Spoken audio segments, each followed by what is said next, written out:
free all captives, end insecurity now.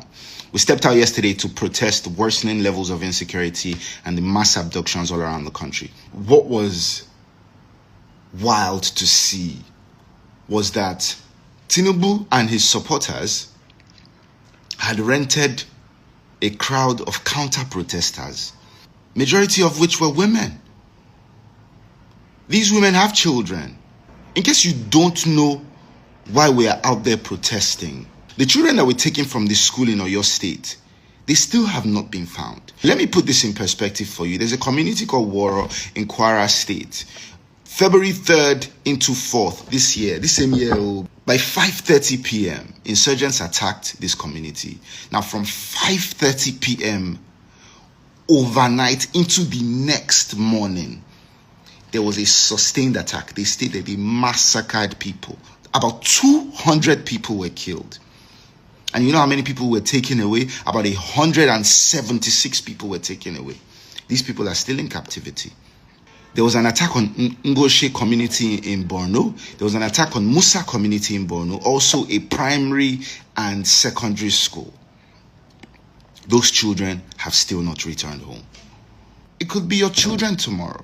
What am I saying? It would eventually be your children. It would eventually be, just in case you don't know what you're doing. This is the breaking point. This is literally the end of us. If we allow this to continue, this is the end of us.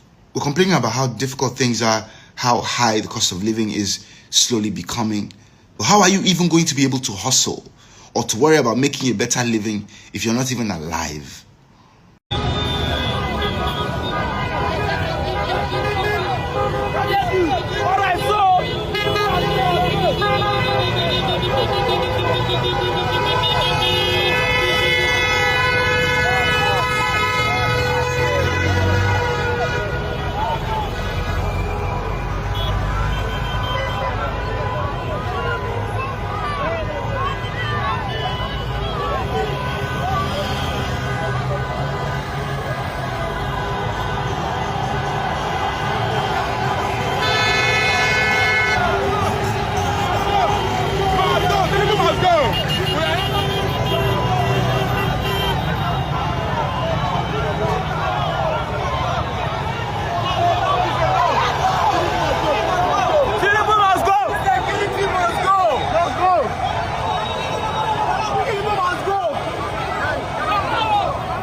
Nigerians are protesting around the country because they are fed up with the massacre and kidnapping of their own families. And while this is happening, the Nigerian government is paying an American lobbying firm named DCI almost 14 billion naira to tell the US government that Nigeria is protecting Christians. Yet as I speak, children in Oyo are still in captivity. Christians are being killed in Plateau. Hundreds of victims, mainly women and children, are still in the bush in Kwara and Borno for months. Nobody's come to rescue them. Their government has money to pay groups to lie to the public about what's happening in Nigeria. But they can't pay for weapons, they can't pay for soldiers, for drones, for the equipment to stop killing, to stop the kidnapping, to rescue people, to go and rescue Nigerian citizens that are being held in captivity in their own land. If Nigerian leadership was truly protecting Christians, they wouldn't be burying their own families every day. They wouldn't be crying out for their children to be rescued from the hands of terrorists. It seems they are more interested in funding lies to be told than to actually solve the issue of terrorism. I mean, this firm that Nigeria is paying is directly targeting me. They're lying about who I am, what I've said. They've claimed that I went and directed Christians to go and kill Muslims, that I'm responsible for the deaths of Muslims. They even claimed that no Christian worshippers were killed in the Palm Sunday massacre in Jos, that it was just some random shooting. They claimed that terrorists have been losing ground in Nigeria. Yet we continue to see Nigerians murdered and kidnapped on a daily basis. We have to ask this question. Why is the Nigerian government paying billions of naira to an American lobbying firm to lie and mislead both the public and the US government about the truth from the ground in Nigeria? On behalf of my faith and my belief in Christ, I will stand for truth. I will stand for justice. I will be the voice for the voiceless, and I will continue to do so. The massacre and the oppression of innocent people will not happen in silence, nor in the shadows. And it doesn't matter how much money the Nigerian government pays to lobbying groups to lie. The truth will be told, and truth will prevail. We will continue to speak and to fight for truth until peace reigns in Nigeria. Until families are no longer burying their own. Until children can go and learn mathematics and grammar and history in peace. Until children are no longer sleeping on the forest floor, sleeping in the bush. With a shift. All we want is simple. And we want us to go on film. Yes. On one condition. What this was go? You just come and tell us, oh, give us 2 days, we go and bring the children. Simple. Simple. That's too much. That's too much. That's a very fair deal. Serious. If you say in 2 days you bring the children, it's fair. I can't even tell you guys how I couldn't sleep last night. Like, I was so anxious, the adrenaline of knowing what's going to happen today, and I know it's the beginning of a long week ahead. Just have your batteries charged and your data running, because this is it right now. Now, I want to make a statement, but before that, let's say this. Whatever is going on in Abuja has to happen all over Nigeria. It cannot be just Abuja. It has to be nationwide, because that's the only way the message will be sent across clearly. Now, what I really want to say is I've been reading comments, right? And there's a misconception of what is going on. Now, everyone who came to the airport yesterday stood for VDM because they are Rattles and they believe in his mission. Now, VDM has been threatened for a while that he will be arrested by DSS, and this is why they stood there. But what is going on right now, the protest, is not a Rattle movement. It is a Nigerian movement. VDM is not in the crowd as VDM, but as a Nigerian. So for all of you other groups, all of you that have your own different fan bases and everything, you should be joining in, especially if you're in Abuja. People like us, we're not in Abuja. If you're in Abuja, join in, because that is a fight for thy people. It is not about VDM or the Rattles. They are doing their parts. You don't have to label yourself a Rattle to join in the movement, because that movement is for the sake of Nigerians, for the sake of your children, for the sake of your homes, your well-being, your property, everything. It is for the sake of getting Nigeria out of the gutter. We will forever be the strongest nation in Africa. Do you understand? The strongest country in Africa. We need to start representing that properly. So please, for all of you saying, oh, this and that and that, and for the other hula balloons, because I've seen some of you, just calm down. Ain't nobody got time for you right now. It is not about VDM, it is about our country. So for all of you that are using your platforms to abuse and side mouth and let's not do that right here.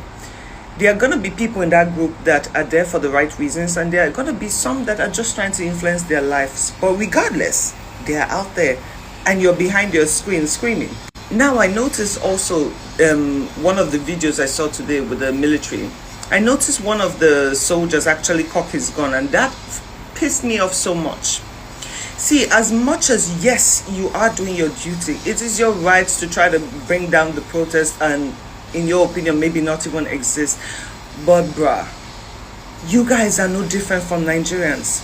You guys are still struggling the same way Nigerians are struggling. 7 or 8 of you were recently just, heads off and all. If you don't see that as a direct attack to you, I don't know whatever will be. Because those soldiers that were unalived like animals are part of you and could be you at any moment. It could be you, it could be your family, it could be your children, it could be anyone. If there's any time in this life that you have to stand for something, it's stand with the people. Allow them, protect them, allow them free passage. Because at this point, you guys have already started preparing to tear gas Nigerians yet again. You always make it look like we are your enemies. We are not. Because the truth is, when Nigeria stands as one, we have one voice, regardless of your tribe, regardless of your uniform or your position in life. That's the only time the government will take us seriously. It is not a time to try to destroy us. And what are they asking for? Free our people, free our children. We cannot live in a community that is controlled by bandits. There is no way in any land that you would have bandits feel so comfortable and so confident to come out and just take our people whenever or unalive or essay our people at any time. Live. You guys claim you cannot track them down, but you track the rest of us. This economy affects you. It doesn't matter your uniform right now. I know it is your job, but I understand it. But you see, when they come for us, they come for you too. Remember that. You guys had to bury your people recently, and it will not stop there. Your people are being kidnapped every single day. It's not going to stop there. The salaries they pay you for the great job you do, because I don't know what it is to hold a weapon. I don't know what it is to stand in the bush, but you guys go through that. You are Nigerians just like us, and you're human beings first. I would never sit and laugh and say, oh, well, at least they got the soldiers because after all, they always go tear gas on us. No. As much as I cry for the people in Oyo State and the rest, I cry for you too. Because you're part of us, regardless of if you're wearing a uniform or not.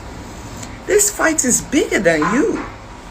We're not asking you for anything, but you can do your job, but give people safe passage. Please.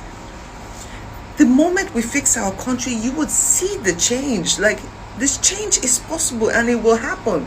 And it will be wise for you guys to be on the good side of it. A lot of people that are just, God, all the people silent are still going to benefit from the good governance we're all asking for. If you don't stand for something, you will fall for everything. I find it weird when people don't even speak out. You don't come to protest. You don't do anything, but you're going to sit and benefit from the good work of the people. Those people out there in the sun are suffering. Do not think protesting is a joke. First of all, and this is also a lesson for Nigerians, please make sure your physical health is strong. Because being under the sun and maybe having low muscle tone and all that could really hurt you in the long run. So please make sure you're agile. Some of us are just but we'll still come out. Do you understand? This is why I say the protest has to be everywhere, all 36 states. None of them should be exempt. The airport should be, everywhere should be covered. Because we need to destabilize the economy just a little bit so they understand the impact of the people. We cannot do it alone, and it cannot be done in just one city. And I would also want to plead for those of you who your pockets are a little bit deeper than the rest. Please hire pickups and fill them up with water, bottled water, disposable water, and just drive to the site of the protest. Those people there are going to be dehydrated and might not have time to go get water or something. Please, if you can afford to do this or have at least the pickup, let the rest of us know so we know what to do. We need to make sure they stay hydrated. We need to, because the sun is hot. I don't know the temperature in Abuja, but it is hot. Please, we need to stand all over Nigeria. It can't be one place. Whatever you guys can help with, either your platforms, just please join heads together. This is not a time for division. And if you notice, this is what I was speaking about a long time ago. I never said people should love each other or like each other necessarily. You don't have to like each other. But you see, when it comes to Nigeria, Nigeria belongs to the people. It doesn't belong to one group of people or one creator. No, it belongs to that people. So in moments like this, please put your differences aside. Join in with the protest, because it is not about VDM, it's about Nigerians, it's about the children. It's not about coming there to create content to make a name. Make your content in peace, but stick to the mission on ground, and let this mission spread to other states, including Lagos, please. Now, for all the mamas and papas that we know you cannot be on your feet, and we know you do not know how to use a platform, please, your prayers are everything. Your voices are everything. You have a direct connection with God. Please pray for thy children, because I woke up today anxious. For every Nigerian, wherever you are, pastors, please, since you don't speak, pray for the children on the streets today. For every worker that has to do a 9 to 5 and cannot go out on the street, don't just sit and watch your phones. Pray for the people today. May the shield of God protect each and every one of the citizens that are on that streets today. Today, it's about Nigeria. May God bless and protect. May the angels protect every single individual that came out. Whether you're on your platform or you're in the streets, please protect them. All we need is your prayers. All we need, your imams, everybody should pray. Please, the north is full of people. I beg you, come out. And let's extend this to the rest of the country. Please. Thank you.